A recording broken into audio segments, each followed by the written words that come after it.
trying. Come here.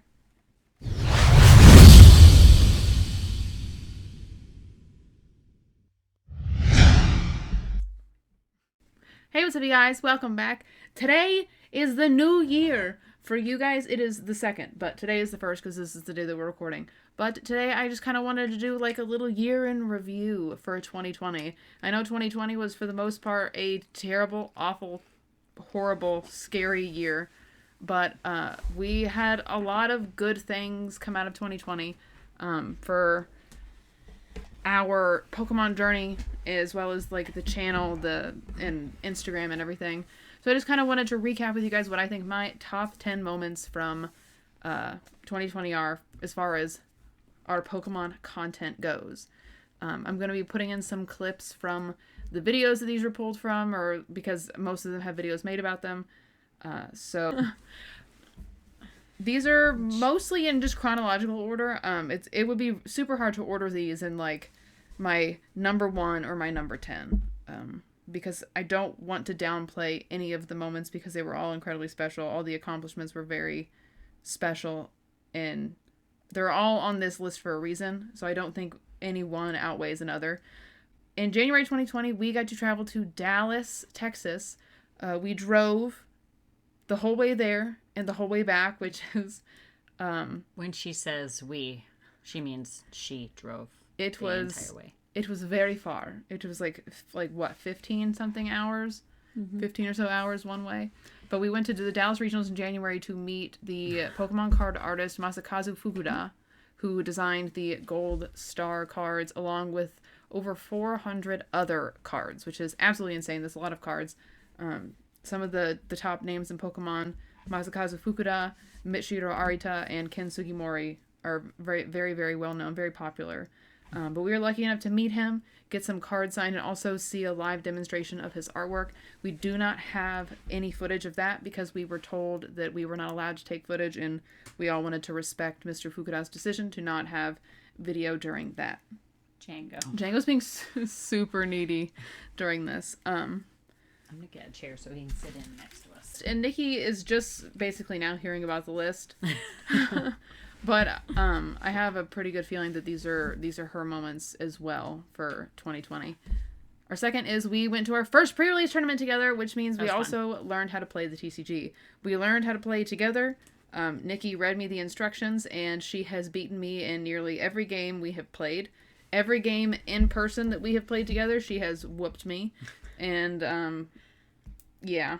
She has beat me in the online version. Yeah, the online version, which I usually have terrible luck in, but that was definitely a fun one. We got to hang out with some of our Pokemon friends for the first time in person instead of just over the internet. We went to our first pre-release tournament with Nate and Marie. There is no footage from the event because I didn't want to be that weird person that puts a camera in a YouTuber's face the first time they meet them. So we didn't do any filming at the pre-release tournament, just out of kind of a respect thing, and I didn't want to seem weird. But that was a fantastic time. It was just kind of a very special moment for, I think, Nikki and I, because we learned how to play a game together, and usually we can't play games because of how competitive I am. We can't go bowling, we can't go mini golfing because I mess it all up. But also, I had, in all the years that I've loved Pokemon, Nikki grew up as a Magic player, not a Pokemon player, so it was very special that the first time I ever played the game my entire life, I learned with her, because my love for Pokemon, I think, has become more of a modern thing than a vintage, nostalgic love, because this has become such a huge part of our lives. Number 3 would be competing in my first regionals event at Collinsville. I did compete in the expanded format tournament of the Masters Division. There were 641 people in that tournament, and I came in 350th place. Which, mind you guys, I refused to use a meta deck because I was like, no, everybody knows how to counter meta decks. I gotta come up with something new. Bad. Worst advice I could have ever taken was from my own brain. But regardless, you made it to the second day. No, I didn't. Second? Oh, it was the first day. Yeah, I got kicked out on the first day. You have to have 6 wins. I meant the second half. The half that people usually just say, yeah, F it, I'm not. because there's 9 rounds. You go through 9 rounds of playing. For those of you that have never played the TCG in person, each round consists of a best 2 out of 3. You have 50 minutes, and then they'll do like they'll call a 10-minute warning, and then you just figure stuff out from there. But it takes around 12 hours to get through those games. And most people, once they lose 3 rounds, they will drop because there's no way you can go on to day 3. Or, yeah, I think after your 3rd loss, you can't go on to day 3 or day 2. Sorry. The words in my head are not coming out the way that they should. But most people would just drop out of the tournament. And I was like, I paid like $70 to compete. You bet your ass I'm going to sit here with my weird Rillaboom Alolan Executor muck deck. I remember that girl that thought she was going to spank you because she had a fire deck. There was. The first girl that I played up against, she was running a Flareon deck. And this is expanded format. So she had like a Flareon EX themed deck. And when we got to talking, I was just laughing and joking because I had literally lost every round before I went up against her. And I tied one. So I was kind of confident going up against her, but I also was just getting to the point where I was like, I cannot beat myself up over losing. And I was asking what kind of deck she was playing, and she was just kind of like, oh, just didn't really give me any information. I was like, I got a weird grass deck. I just like grass type Pokemon. She kind of smirked under her breath, and because she had a fire deck and it hits for weakness, so she thought she was going to win, and she didn't. She lost. I beat her. We didn't tie. I won, and I think that's hilarious because it just goes to show you Bulbasaur is better than Charmander. There's that other one that you would have won had that guy not cheated. There was an instance where I went up against a guy who I should have read the card better for the moves he was using because there was something that required him to discard energy off of his Pokemon, and he was not doing it. So that sucked, and I would have won had I noticed that he was cheating. It wasn't until later when I played it against somebody who was using the same card and they discarded the energy, and I was like, why'd you do that? They were like, because I have to. It says to. I said, oh, I played against somebody and they didn't do that. Because I had told them it was my first tournament and they knew I wasn't going to check. But it was Cramorant. It was the Cramorant V. This was right after the first Sword and Shield set came out, so it was pretty interesting. Pretty interesting time. Number 4 on our list would be the first time we ever got sponsored, which was from Mini Pokemart, but we also got to work with some companies like Gamer Nostalgia Crafts, who you guys know I partnered with again for the Christmas giveaways. And also Invasion Toys, who sponsored a live stream where we opened 18 packs. They also sponsored a lovely set of gifts for the Christmas giveaway. Mini Pokemart also sponsored a full booster box worth of cards for the giveaway that we did in December. And it's just been absolutely phenomenal to work with companies and see how willing they are to work with even small creators like myself, because I didn't think sponsors were a thing you got until you hit like the hundreds of thousands, and I don't even have 2,000 yet, but I've had the pleasure of working with such amazing companies. And I hope that I continue to get to in the future. Which leads me into my number 5 for top 10 Pokemon moments, was hitting 1,000 subs on YouTube, and then shortly after getting monetized. It was absolutely insane. We hit 1,000 in May, and then in October we were officially monetized. We hit the 4,000 watch hours, which I did not think was ever going to happen. I didn't think hitting 1,000 subs was ever going to happen, but we celebrated in style with a $1,000 vintage mystery box, which was something I had planned for nearly 6 months before we actually hit the 1,000 subscribers. I worked with a friend of mine to have him create a mystery box that we would open. And because we had talked about it so far before it actually happened, he made the mystery box before I was ready for it. And then when we eventually got it and did the video, the prices of everything had doubled and now have quintupled. So that $1,000 mystery box that we had purchased is now probably a $5,000 or $6,000 mystery box, because even when we recorded, the grand total was over $2,000 worth of stuff. Which is, it's a 4-part series on the channel. If you guys want to check it out, it's under Vintage Openings. Number 6. I was able to participate in the Players' Cup, the first online tournament that was ever hosted for the Pokemon TCG. I know that the Players Cup 1 was an absolute crap show for many, many people. The entry requirements and how people were chosen was not entirely fair because they just said do as many of these online tournaments as possible to get as many champion points or something, tournament rep points, as you can between the 1st of this month and the 28th of this month. But I thought it was something different, and then I had not done any tournaments by the 15th of the month.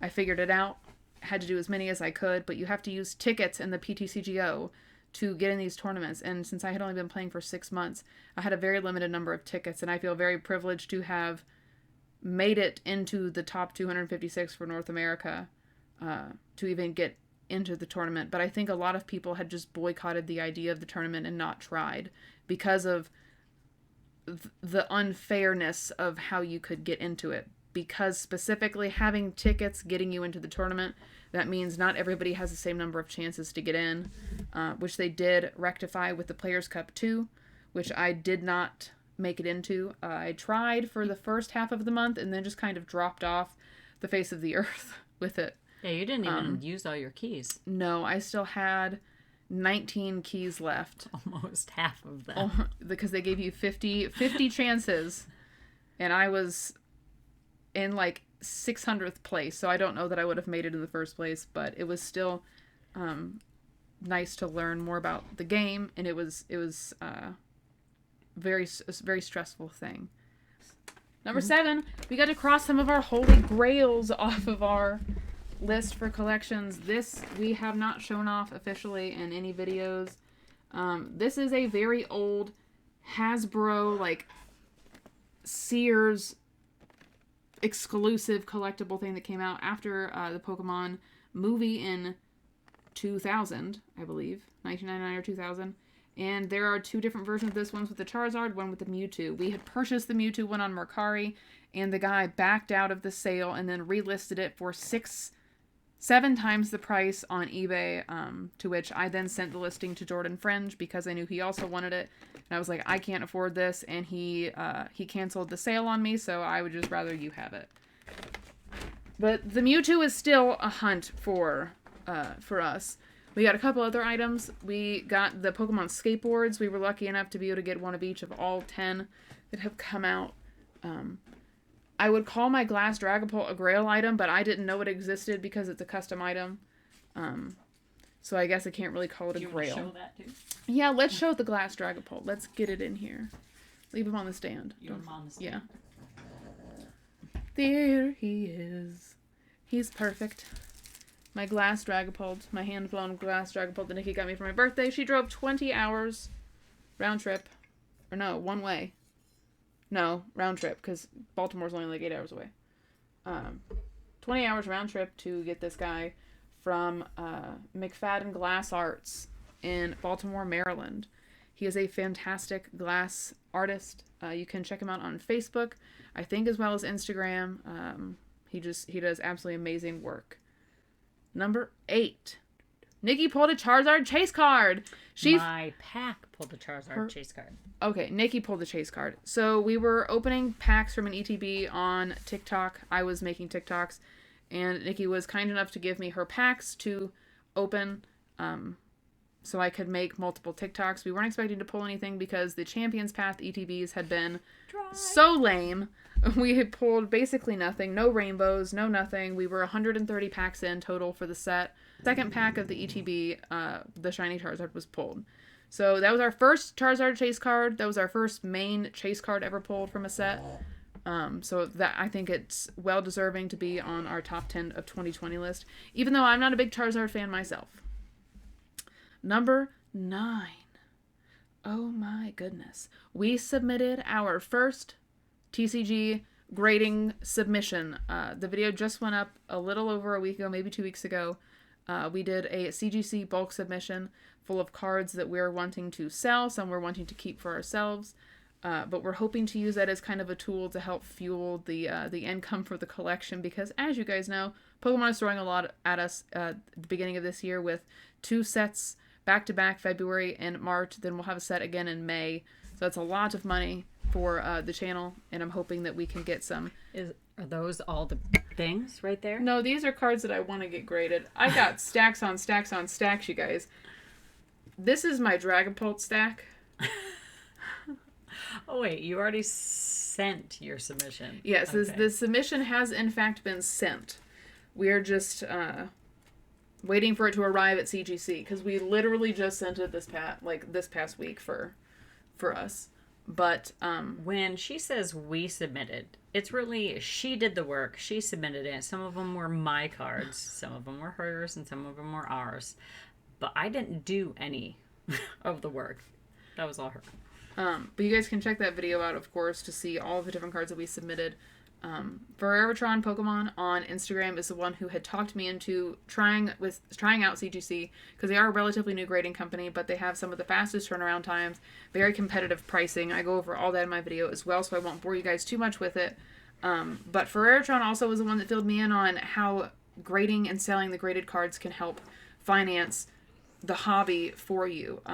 They're putting so many heavy hitters in all of the sets that it's very realistic to think you'll pull, a card that could be worth $100 plus when it's graded. And even if it's not, there's cards like the Arceus Dialga Palkia Tag Team, Pikachu and Zekrom, even the Charizard and Breaks and GXs, those cards graded can go for a pretty penny. And if you've pulled them out of a pack, then you pay like $12 to get them graded if you're doing a bulk submission.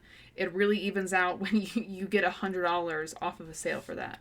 So that's just, I think, another reason why it's in the top 10 is it's going to help us finance the hobby in the future, which maybe will make it a little bit less stressful. I also think it's exciting for you because it's your first one. You like your firsts, and you'll get a whole bunch of slabs back. And I know you'll have protected cards. Oh, yes. We submitted a total of 58 cards. 3 of them belonged to our daughter, and then 1 belonged to a follower on Instagram who also wanted to submit something. And I did go over the fact that if anybody is looking to submit cards, around the time that I will be doing submissions, I would be more than happy to take them to submit, as long as they are under $100 in value, because I am doing bulk submissions as of right now. Nothing expensive, because anxiety, the Postal Service guys, I don't want them losing $500 cards. I'm not about it. But last but not least, I've talked your guys' ears off long enough, is hitting 10,000 on Instagram, which blew my mind because I hit 1,000 at the beginning of 2020. So the Instagram page has grown 10 times what it was. The YouTube channel has grown 10 times what it was. And now even I started a Twitch channel towards the end of this year that has grown to be like 10 times more successful than my original Twitch channel. So it's been an amazing year for content. It's been an amazing year for Pokemon, regardless of what anybody thinks or says, regardless of the scalpers and all the bad things that have happened in the community lately. We had some great moments over the last year, and I think it's important to sit back and reflect on them. I would love to know what you guys, what your top 10s are, or even your top 3 are for your collecting journey through the year. You can leave that down in the comments below. But I hope you liked this video. If you did, please be sure to give it a thumbs up. If you haven't already, subscribe down below. I really appreciate it. In the description, you'll find links to or you'll just find one link now. I've consolidated. It's my Beacons link, and it has all of the social media links, all of the merch links, Patreon, all kinds of stuff. So if you guys want to check that out, you can. Has everything you'll ever need. If you guys aren't subscribed to the channel, make sure you do that. We do pack openings and or other Pokemon-related content 3 times a week, Monday, Wednesday, and Saturday. So be sure to check us out. Hit the subscribe button, ring that bell notification icon so you're notified when we post new videos, which we do, like I said, 3 times a week, or we go live. We hope to see you and initiate you into the Kanto fam with a big Pokemon welcome. So hope you guys have a safe and wonderful rest of your week. Happy 2021, and we'll see you next time.